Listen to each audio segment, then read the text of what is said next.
안녕하세요, 탑쌤입니다. 지난 시간에는 독해 공부를 하는 데 있어서 5가지 기본 사항을 살펴보았습니다. 이번 시간에는 독해 교재, 독해 문제집을 우리가 공부를 할 때 어떠한 방법을 하면 좋을지 그 부분에 대해서 설명드리도록 하겠습니다. 독해 교재 학습 매뉴얼인데요. 1단계에서 파이널까지 4가지 부분 정리를 해보았습니다. 1단계는 이제 10분을 소요를 해서 여러분들 어떤 작업을 하냐면 우선 지문을 읽으면서 동시에 모르는 어휘를 체크를 합니다. 여기서 이제 중요한 건 동시죠. 형광펜을 들고 지문을 읽으면 모르는 어휘를 바로바로 체크를 하는 거예요. 그런데 지문을 체크를 하는데 지금 우리가 독해 학습을 하는 거잖아요. 말 그대로 훈련입니다. 훈련.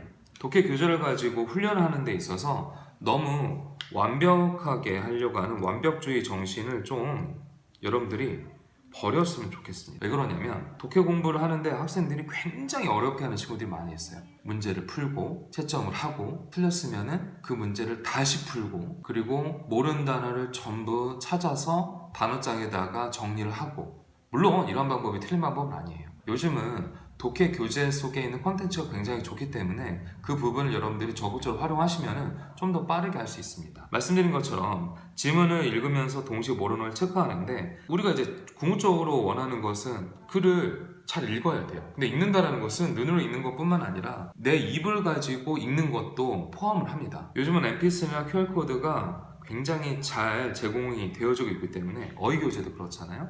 그래서 이거를 여러분들이 틀어놓고 동시에 체크하는 것도 괜찮은 방법입니다. 그리고 나서 이제 여러분들이 뭐합니까? 교재 문제를 풀어야겠죠. 읽은 내용을 토대로 해서 문제에서 지시하는 사항을 찾아가며 문제를 풉니다. 그런데 만약 여러분들이 이 부분이 어느 정도 좀 익숙해졌어요. 그래서 익숙한 학생들 같은 경우에는 시간을 재서 문제를 풀어야 됩니다. 보통 이제 수능 독해를 기준으로 했을 때는 수능 독해는 수능 영어 시험이 70분 동안 이루어지고 있어요. 전체가 45문제인데 그 중에서 17문제가 듣기 문제입니다. 그럼 보통 이제 듣기 문제를 하는데 20분 정도가 소요가 됩니다. 그러면 70분 중에서 20분을 빼면 50분이 남죠. 그럼 그 50분 동안 28문제를 여러분들이 푸셔야 할게요. 그러면 한 지문당, 한 문제당 여러분들이 어느 정도를 투자하면 좋을 것 같습니까?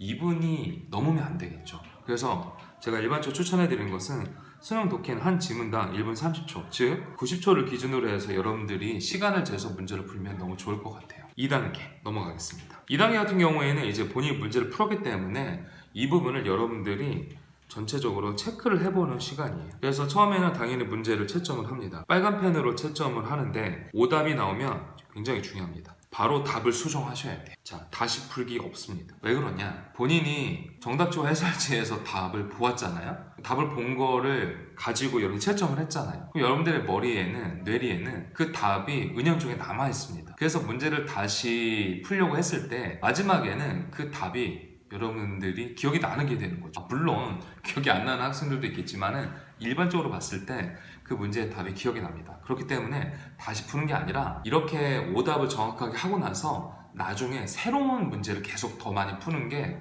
여러분들의 독해 능력 향상에 더 큰 도움이 됩니다. 근데 여러분들이 학교나 학원을 이제 다니고 있으면은 수업 시간에 채점하는 경우도 있겠죠. 선생님 막 답을 불러주시면서. 그럴 때는 이 과정을 스킵을 하시면 돼요. 모르는 어휘를 찾아야 됩니다. 아까 여러분들이 형광펜을 표시한 어휘가 있었잖아요. 거기다가 뭐합니까? 번호를 붙입니다. 지문 아래에 각 어휘의 번호를 쓰고 사전을 찾아서 한글 의미를 아래에다 정리하는 거예요. 이거 어떻게 하는 거냐면 다시 한번 말씀드리면, 자, 영어 지문이 있습니다. 그래서 여러분들이 모르는 단어를 아까 이렇게 형광펜을 친 거예요. 이 모르는 단어를 형광펜을 쳐놓은 부분은 제가 뭐하라 그랬죠? 번호를 붙이는 겁니다. 조그맣게 이 지문에다가 쓰는 것이 아니라 지문 아래 부분에다가 여러분들이 아까 번호를 붙여놓은 부분은 의미만 쭉 쓰는 겁니다, 여러분들. 그래서 이걸 우리가 뭐라고 하냐면 주석 달기라고 그래요. 왜 이렇게 해야 되냐면은 여러분들이 지문에다가 이제 모르는 단어의 의미를 막 쓰게 되면은 일단 이 지문이 지저분해집니다. 지저분해지면 어떻습니까? 다시 읽고 싶지 않죠. 다시 읽고 싶지 않아요. 그리고 제일 중요한 건 뭐냐면은 여러분들이 이제 수업을 듣는 경우 많이 있잖아요.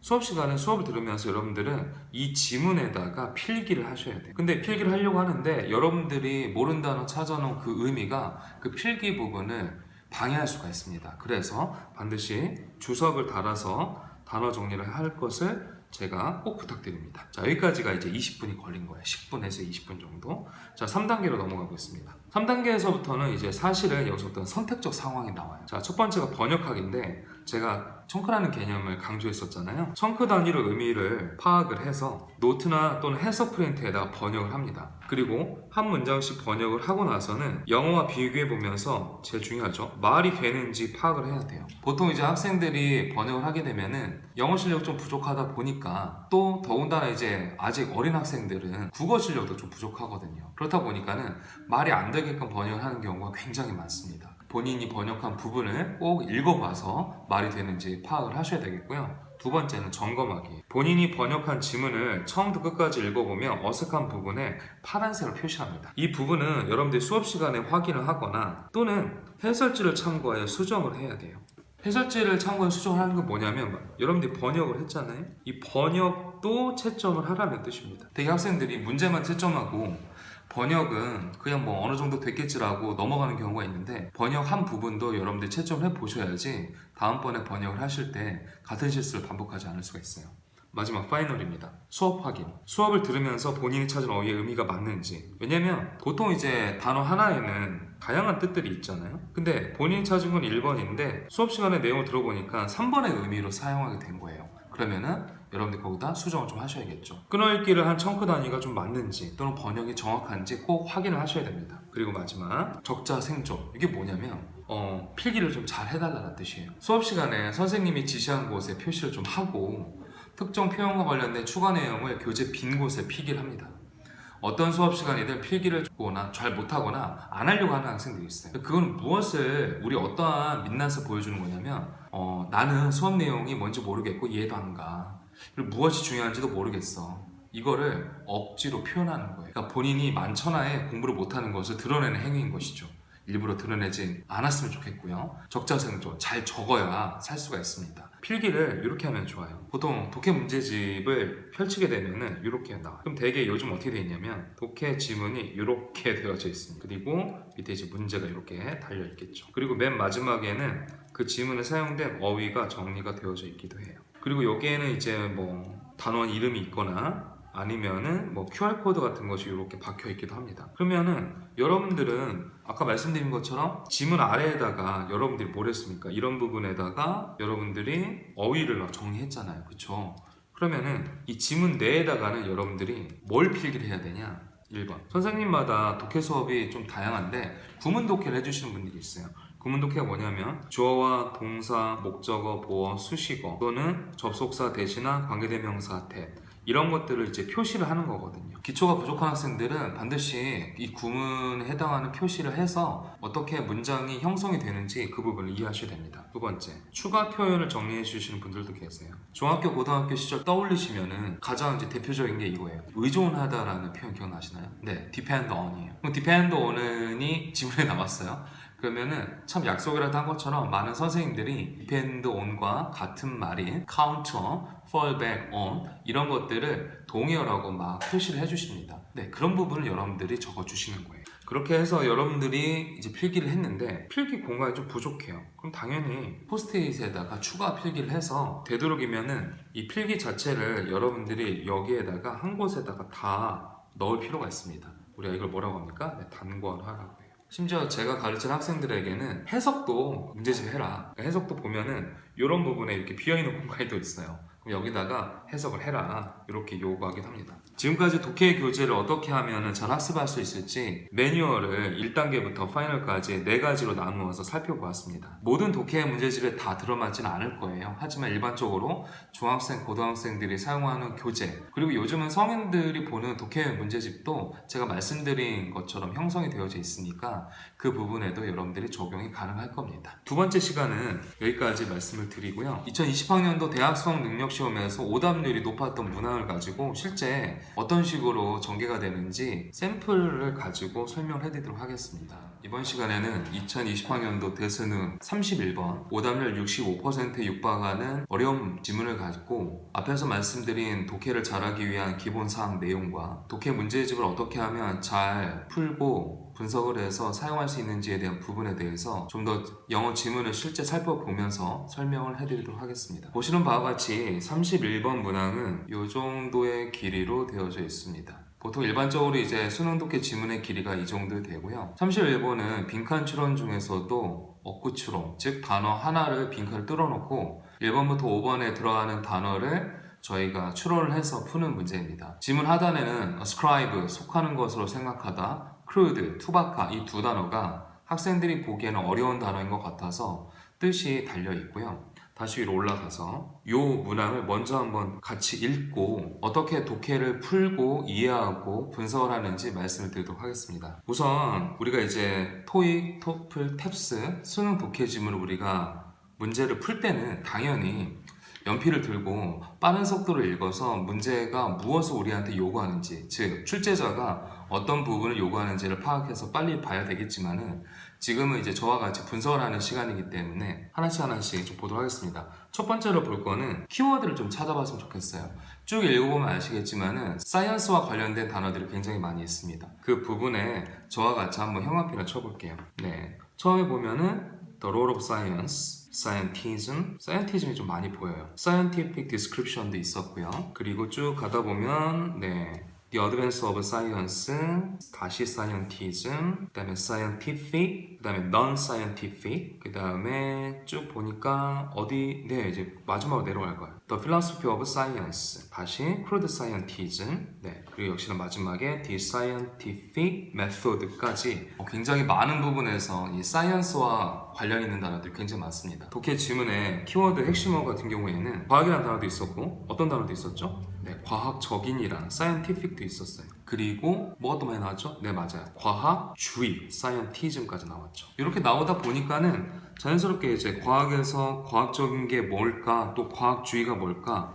과학주의는 이제 우리가 요즘은 과학 만능주의라고 부르잖아요. 우리가 어떤 식으로 읽어보면 좋을지 좀 빠르게 판단이 될 것 같습니다. 두 번째로는 이제 키워드를 파악을 했기 때문에 제가 항상 이제 수능 독해에서 가장 중요한 부분은 첫 번째 문장이라고 아이들한테 많이 알려줍니다. 그 첫 번째 문장을 좀 표시를 해보면 The Role of에서 Scientism까지 이제 이 부분에 해당하는 부분이 이제 첫 번째 문장이 됩니다. 그러면 첫 번째 부분만 우리가 한번 읽어보면 The Role of Science, 과학의 역할은 can sometimes be라고 했어요. 그럼 sometimes는 때때로니까는 때때로 can be overstate. state는 언급하다는데 over가 붙어 있으니까는 좀 많이 과장되게 언급이 된 거죠. 그래서 때때로 과장될 수가 있고 with 함께 its advocates. advocates은 옹호론자들이에요. 그것의 옹호론자들이 어떠한 상태가 같이 있냐면 sleeping into scientism. 과학 만능주의로 슬립이 미끄러져 가는 거잖아요. 그래서 sleep into가 빠져들다라는 뜻이에요. 그럼 과학 만능주의로 빠져들고 있습니다. 자, 그럼 여기서 이제 처음에 사용된 단어들이 어떤 게 나왔냐면 과학의 역할은 과장되다라는 표현이 있었어요. 그리고 sleeping into, sleep 자체가 뭐였어요 아까? 미끄러져서 빠져들어가는 것이죠. 그러면은 overstate와 sleep into는 여러분들이 봤을 때 positive, 긍정적인 것 같아요? negative, 부정적인 것 같아요? 네, 부정적인 것 같죠. 이 부분은 제가 설명을 많이 하지 않아도 여러분들이 첫 문장에서 우리가 부정적인 느낌을 같이 느끼셔야 돼요. 근데 학생들이 왜 부정적인 걸 못 느끼냐면 학생들이 이 부정이라고 생각을 하면은 머릿속에 이런 단어가 떠올려요. No, not, never. 그리고 공부를 조금 한 친구들은 little, hardly, 또 뭐 scarcely, rarely 이런 단어가 좀 떠올라야 되는데 일반적으로 학생들이 이 정도까지 해서 머무르게 되죠. 본인이 만약 부정문, 부정어를 공부를 했는데 no, not, never만 떠오르면은 아직은 초급 단계에 머물고 있는 거고 본인이 이제 little이나 hardly나 rarely, scarcely가 떠오르게 되면은 그래도 내가 지금 뭔가 좀 알고 있구나 이렇게 이해를 하시면 좋을 것 같습니다. 첫 문장에 대해서 이렇게 우리가 이해를 하고 나서 두 번째 문장으로 넘어갈 수 있는데 첫 번째 문장을 제대로 이해하지 못하면은 두 번째, 세 번째 문장을 읽어도 무슨 말인지 잘 모릅니다. 그래서 우리는 어떻게 되죠? 다시 처음으로 올라가서 또 읽게 된단 말이에요. 여러분들도 아마 그런 것을 심지어는 그냥 한글로 된 책을 읽을 때도 그런 걸 느껴본 적이 있을 거예요.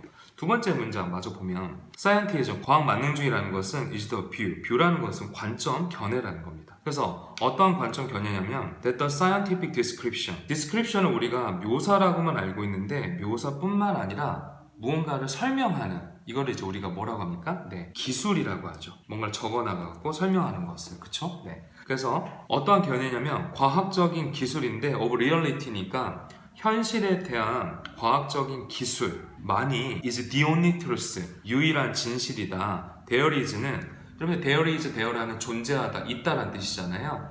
원래는 the only truth that there is인데 그냥 that을 생략을 해서 the only truth there is 이렇게 만들어진 거예요. 그래서 오로지 진실만이 존재하는 부분을 과학적인 기술로 보고 있는 것 자체가 과학만능주의예요. 그럼 정리를 해볼까요? 과학만능주의는 과학적인 기술, 즉 과학 설명만이 유일한 진실입니다. 그럼 여러분들이 이런 걸 읽었을 때 어떤 단어에 또 초점이 가야 되냐면 the only truth에서 이 only라는 단어에 역시나 여러분 초점이 가야 돼요. 그럼 좀 연결이 됩니다. 어떻게 연결이 되냐? overstate가 부정, slip into 부정 느낌, slip into에서 the only까지 이렇게 가는 거예요. 그러면 이제 여러분들이 이렇게 가다 보면 이 글이 과학 만능주의에 대해서 당연히 이제 사이언티즘이라는 것에 대해서 여러분들 배운 지식이 있으면 과학이 전부 다 뭔가 좀 부정적인 느낌이다 이런 걸 느낄 수가 있지만은 그런 부분이 없다라면은 그래서 파악을 해야 돼요. 이해가 되십니까? 그래서 이제 그 다음에 뭐가 나오냐면 the consequence라는 표현이 나와요. the consequence는 사실은 예전에 이제 독해지문 같은 경우에는 결론을 얘기할 때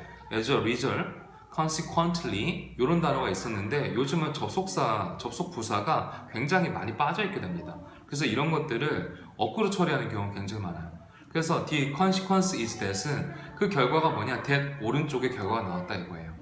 non-scientific. 아까는 이제 scientific을 얘기했으니까 비과학적인 걸 얘기해야 돼요. non-scientific approaches to reality. 현실의 비과학적인 접근. 그리고 that can include all the arts. arts는 이제 과학, 기술 다 말하는 거죠. 종교, 그다음에 personal, 개인적이고, emotional, 감정적이고, value-laden ways예요. 자, value-laden이라는 것은 가치가 놓여져 있는, 즉 가치 판단적인이라는 뜻입니다. 그래서 가치 판단적인 방법, 무엇에 encountering the world, 세상을 마주치는데 기술, 종교, 개인적이고, 감정적이고, 가치 판단적인 방법으로 세상을 마주치게 되는 거예요. 그런데 그런 부분들은 may become labeled, 라벨이잖아요. 딱지를 붙이는 거예요. 단정 지을 수도 있겠다. 분류될지도 모르겠다. as merely는 only니까 오로지 주관적이다. 그리고 그래서 of little 이하의 어떤 표현이 나오게 되는 겁니다. 그러면 이건 뭐냐면 그 결과가 비과학적인 부분에 대해서 좋은 얘기하는 거예요. 얘는 안 좋은 얘기하는 거예요. 근데 안 좋은 얘기 하는 거죠. 그러니까 과학 만능주의는 과학적인 부분에 입각을 해야지 진짜 힘이 드러나는데 현실의 비과학적인 접근이라는 것은 실제 과학적 접근이 아니라 과학이라는 것은 세상에 보이지 않는 것들을 증명해내는 거잖아요. 이게 이제 객관화입니다. 근데 이 지문에서는 객관화의 반대말이 뭐가 있었죠? 네, 맞아요. 서브젝티브가 있었어요. 그렇기 때문에 주관적인 것이 되면서 그리고 그래서 이러이러하게 된다 이겁니다. 그러면은 이 빈칸에는 어떤 게 들어가야 되냐? 어떤 게 들어가야 될 것 같습니까? 안 좋은 말이 들어가야죠. 그래서 그 안 좋은 말이 써져 있습니다. 누굽니까? 네, 리틀이에요. 그러니까 리틀이라는 것은 거의 없다라는 것은 이제 부정이 되겠죠. In terms of describing, 뒤에 있는 부분을 설명하는 데 있어서 in terms of라는 것은 어떠한 측면에서 그리고 나서 우리가 이제 1, 2, 3, 4, 5번을 보는 거예요. 자, 1번의 question은 의문, 2번의 account는 뜻이 굉장히 많아요. 회계, 계산, 설명. 근데 여기서는 중요성이라는 뜻입니다. 그 다음에 3번은 controversy, 논제, 4번의 variation, 변화, 5번의 bias는 편견, 선입견을 뜻해요. 정답은 2번입니다. account를 넣게 되면은 therefore, 그래서 그러므로 a little account, 중요하지 않게 됩니다. 이렇게 갈 수가 있어요. 학생들이 이 글을 읽으면서 번역이 많이는 어렵지 않습니다. 그럼에도 불구하고 65%나 달하는 오답이 나온 것은 뭐냐면은 부정어 처리예요. 제가 아까 말씀드렸죠.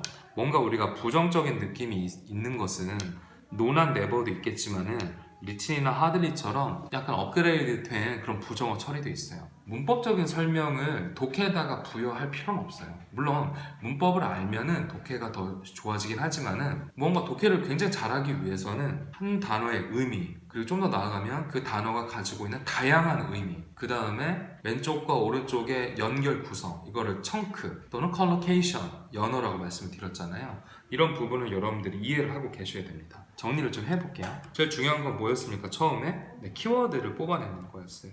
핵심어를 뽑아내야지 이 글이 어떠한 방향으로 갈지 우리가 예측이 가능합니다. 이 예측을 뭐라고 하냐면 RNG라고 해요. Reading and Guessing. 읽으면서 추측을 하셔야 돼요. 그리고 두 번째, 우리가 이제 문법적인 요소와 어법적인 요소를 많이 얘기하는 것보다는 의미를 중심으로 해서 이해를 했으면 좋겠다라고 말씀을 좀 드렸고, 영어는 제가 예전에 영어 문법의 특징에서도 말씀드렸지만은 초반에 내가 하고 싶은 말에 대해서 빨리 표현을 하게 됩니다. 그래서 영어는 일반적으로 두 가지 구조가 많이 있어요. 문장도 그렇고 지문도 그렇습니다. 그래서 본인이 쓰고 싶은 글의 방향성이 긍정인지 부정인지 이거를 판단하는 것이 이 문제를 푸는데 관건이었습니다. 그 다음에 추가로 이제 독해를 정리할 때는 어휘를 찾을 때는 주석 달기 형태로 좀 해달라고 부탁을 좀 드렸었죠. 네. 그리고 역시나 어휘를 찾을 때는 뜻이 여러 개가 있는 다이어가 있는지, 그 다음에 내가 청크 단위로 묶을 수가 있는지 이렇게 보시면 좋을 것 같습니다. 청크에 대해서 조금 더 설명을 해드리면은 뭐 문장마다 번호를 붙여서 볼 수 있지만은 그냥 이 글을 이렇게 반 한번 나눠볼게요. 그러면 이제 왼쪽이 있고 오른쪽 부분이 있겠죠. 그러면 일반적으로 보면은 왼쪽 부분에서 오른쪽 부분으로 글이 문장이 이어지고 있기 때문에 청크 단위를 우리가 이런 식으로 볼 수가 있어요. The role of science can sometimes be overstated. 한 덩어리. With each advocates slipping into scientism. 첫 번째 문장은 1, 2, 3 이렇게 세 덩어리로 되어져 있어요. 근데 이게 독해력이 부족한 친구들은 이게 세 덩어리로 절대 보이지 않습니다. 어떻게 보입니까? 네, 한 단어씩 보이게 마련이에요. 여기에는 롤이 있고 과학이 있고 조동사 can이 있고 빈도부사 sometimes가 있고 수동태가 있네요. 제가 지금 앞에서부터 뒤에까지 문법 용어가 막 나오잖아요. 제가 빨간색으로 표시하면서 얘기하는 부분이 우리가 흔히 말하는 구문 독해입니다. 독해력을 향상시키기 위해서는 구문 독해도 굉장히 중요해요. 근데 지금은 독해 그 자체를 순수하게 단어와 문장 의미를 청크 단위로 보면서 빠르게 읽어나가는 노력이 필요합니다. 그래서 단어의 뜻을 알고 계신다면 이제 앞으로는 그 한 단어가 가지고 있는 다양한 의미를 이렇게 지문을 통해서 무턱대고 어휘 교재에서 1번 뜻, 2번 뜻, 3번 뜻을 한꺼번에 외우지 마시고 지문을 계속 접하면서 본인의 어휘력을 향상시키면 좋을 것 같습니다. 2020학년도 31번 영어 수능 지문 분석은 여기까지 하도록 하겠습니다. 감사합니다.